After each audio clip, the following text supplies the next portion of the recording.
This is Max Shears for Pro Boxing Fans. I'm Black joined once again by Duke Mckenzie. Duke, obviously, was speaking off camera. I want to start this off though. Yesterday, I interviewed Dominic Ingle, and I think the main lead that I had with that interview was kind of the lessons that him and his father taught. And also, it's not just the boxing lessons that we were talking about off camera, but also the life lessons that boxing can bring. And I know you're a massive advocate for that. We're kind of bringing people off the streets, getting them into a sport where it teaches discipline, turning up on time, doing what you need to do. I mean, just for you, just overall, just how good can boxing be for people that need it?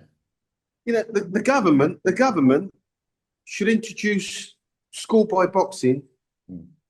because when I was a kid growing up, every school from up and down the country, every school had schoolboy boxing in it. And you wasn't going down to the local school to have a punch up with anyone because everybody was boxing. So you didn't know who was good and who wasn't good, who was going to be a bit tasty or who wasn't. Nobody ever came to my school for a punch up, no one. Because my brother was an 8-time All England national schoolboy champion, 4 schoolboy titles, 2 junior ABA, 2 in ABC. My brother Dudley was in the Guinness Book of Records, as mentioned at the time. He was the first British boxer ever to win 8 national titles back to back with another guy called Gary Jackie Mellon. Mm. So this is back in the 70s, like 76, 78, 79, that sort of time. But, you know what? Like I say, I've got so many happy memories of being a youth, training, going to the gym.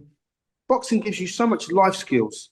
And also, when we trained at the Sir Philip Game Amateur Boxing Club, it was like a boxing hub because the fighters that were down there at that time, like all the Mckenzie brothers, all of my brothers were down there. Frank Bruno was down there. We had so many good young fighters down there. It was more than just a gym, because they had other sports that you could do, and it was a proper youth centre where you could go and just be a kid and grow up in a safe environment. So like I say, boxing taught me a lot about life, living, hygiene. Had to learn how to cook. Yeah, because when you go into the gym and you're only like 13, 14, and you don't really know what a flannel is or a bit of soap and a towel and flip flops. Bring clean briefs to the gym after your workout. Do you know what I mean? All these sort of things you learn on the job, you learn on the way because you watch your elders, all the other big boys, they were all doing it, keep themselves clean, bit of the old splodge, after training, looking good, smelling good, just being just decent human beings. So boxing gives you a lot, physically, mentally, both inside and outside of the ring. Definitely. I don't know if you've seen it, but two people that have had a lot of success kind of from the very start of boxing. Obviously, one of them, Giorgio Visioli, he obviously came through the Repton system and now he's turned over as professional. I don't know if you've seen, he's gone over to America and called out Floyd Mayweather's prospect in Curmel Moton. I don't know if you've seen their back and forth, which obviously is two of the hottest prospects in the sport and they're talking we want to fight now. That's surely a good thing where we're not waiting 15 years until people, I'm not going to say padded records, but they're not going to wait for this fight. They want to fight now, these prospects. You know, a loss, a loss when you're young Mm. doesn't define your career. A loss when you're young can help shape your career. I can remember when I suffered my second loss. I'd say my second loss in my career. That for me was a real turning point. That for me was a real. It was the making of me. When I moved up to bantamweight, and I didn't have an excuse. Was I weight trained? No, I wasn't. Did I sleep well? Yes, I did. Was I doing my running? Did I do the training? Did I put the commitment in? I did everything I was supposed to do. But when I lost in that fight, it made me a better fighter. There's no doubt about it. I lost to Thierry Jacob of France in a European bantamweight title fight in his backyard. That was the making of me. And to this day, I'll always say that had I not had that fight, had I not learned the experiences that I learned at that time, I probably wouldn't have gone on to become a 3 division world champion. Because well, you know what? I learned more in that one. I'd had 20 fights going into that fight before I'd lost to Jacob again. So I think 21 fights. I had 21 fights. But that fight undoubtedly made me, God rest his soul, he's dead now. But it was such a learning curve for me. Since I've spoke to you, we've had two world title fights in Britain. I just want to kind of pick your brains on that. Obviously, Josh Kelly winning in front of Newcastle, and then obviously Nick Bull being stopped in the final round. I mean, just a breakdown of both of them. It feels like British boxing's in a good spot. Obviously, the Nick Bull one is It was the heartbreak in Liverpool. We saw that from Brandon Figueroa, but just the past 2 weeks of British boxing almost. Well, Brandon Figueroa has not been given enough credit Hmm. because he beat a good world champion in Nick Ball. Hmm. They don't call him the wrecking ball for nothing. That boy can fight. And, he's small, he's diminutive, he hits hard, he's got good stamina. He brought his A game to that fight. He doesn't have an excuse for losing Nick Ball. He clearly lost to the better fighter. And it's harder to win a world title away from home than when you're at home.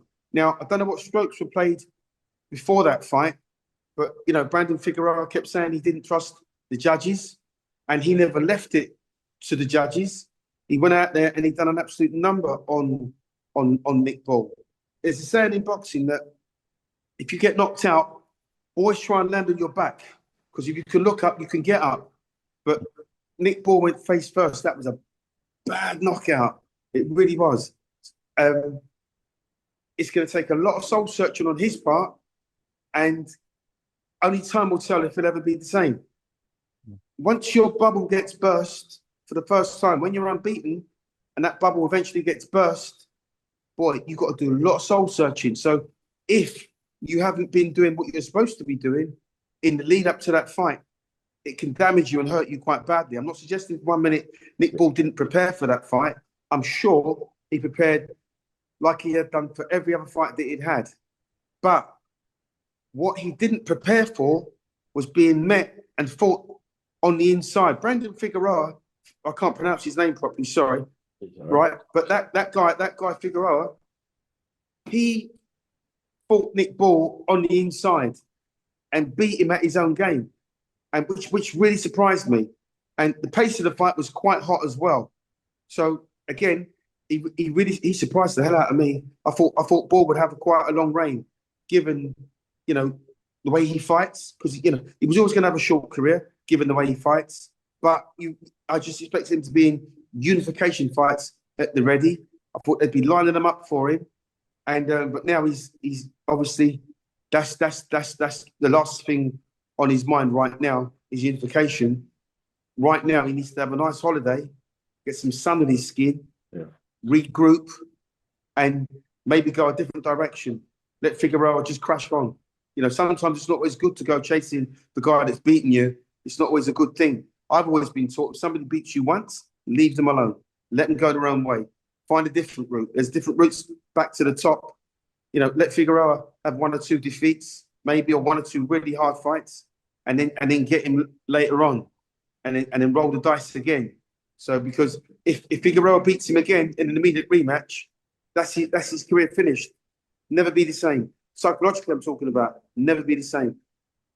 I think you're right with Figueroa. I mean, he's come over into Nick Ball's backyard, and even we saw the brawl after the fight. And when I spoke to him, it's just nothing but respect. I think, like I say, all you can do is credit Brandon Figueroa for the performance. He didn't leave it in the Sure, judges' hands, and just the way he acted after the fight. sure. Total gentleman. Yeah. I didn't see them doing anything wrong No. after the fight when they were celebrating, because that's all they were doing. They travelled hundreds and hundreds of thousands of miles, come to the other guy's backyard, ruined him. Mhm. Then, in the midst of all of that euphoria, they're celebrating. They just climbed. That's their Everest. They just climbed their Everest. So, they didn't do anything wrong. They were just celebrating as you would Yeah. if you just won a world title. Definitely. If you're Conor Benn, do you stay away from 154 and Josh Kelly now? Avoid him like the plague. Yeah. From Conor Benn, I avoid Josh Kelly like the plague. We haven't seen the best of Josh Kelly.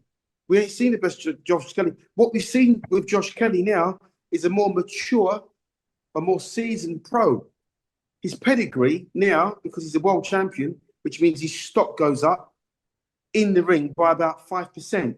So he's a world champion. I don't see Conor Benn beating that boy. Not anytime soon.